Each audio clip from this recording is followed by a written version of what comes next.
In a sense, the first place to start is perhaps to explain what secure by design isn't, Okay. and to explain what it replaces. Okay. So, secure by design is a set of principles and practices that are intended to ensure that systems are put together, operated, monitored, managed, configured, whatever you like, in a way that ensures that they do what they're supposed to do. Okay. We'll come back to that because that's really rather important. It replaces an older way of doing things, which has existed quite literally for decades, is a generational construct. And the older way of doing things was really rather prescriptive. And the center point of the old way of doing things was the episode of what was called accreditation, with a capital A, a formal process. So what we're talking about here is something which is, in this incarnation, quite MOD specific. There were versions of this that were deployed across pretty much the whole of central government, certainly, but this is, in a way, largely, in this flavour, in this form, specific to the MOD. So let's say a contractor, a supplier, would be in receipt of a contract from the Ministry of Defence that would require them to hold and to process and to store information on behalf of their customer. Okay. The contract would specify perhaps certain attributes or criteria that the system would need to possess.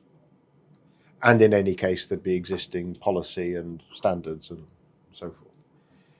The supplier would then, well, supposedly implement these standards and criteria, fulfill these criteria. And along the way, or rather as a crucial episode in that process, they'd produce a thing called, well, it used to be called the accreditation document set.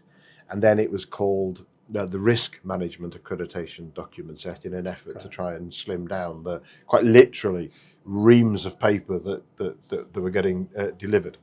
The idea was that these documents would then be scrutinised by an MOD accreditor, who would then inspect the system, satisfy themselves that the requisite stuff had been done. They would then issue a certificate, quite literally an accreditation certificate that would authorise the system into operation. That model itself derived from an earlier reality in which computers and computing looked an awful lot different to the way they look now. Right. And to an earlier reality in which the contractual relationships between suppliers and the MOD looked a great deal different to the landscape that we currently inhabit. So kind of the genesis of this old accreditation model was a world in which computers, and it goes back to the Cold War, essentially. Right, okay. A world in which computers were huge things that filled entire rooms, when they were largely the preserve of nation states, and then largely the preserve of the defence and intelligence operations inside those nation states, when the organisations, enterprises that built computers were relatively small in number. And even back to the days when computers themselves were still quite temperamental, flaky, borderline experimental. So these were highly sensitive, incredibly expensive, often quite delicate things. And you were therefore in a world in which you knew a great deal about the people who were building them, and you could know a great deal about the systems, and you didn't connect them to other systems except under tightly controlled circumstances, and so on and so forth. So you can see how that world lent itself very easily to this kind of modality where you documented everything and you presented the documents to the MOD in this case, and yada yada. You can also see how, if you fast forward to today, that model makes absolutely no sense whatsoever. No.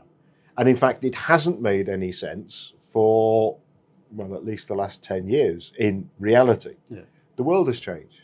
Systems have changed. The supply community has changed. The whole landscape has changed.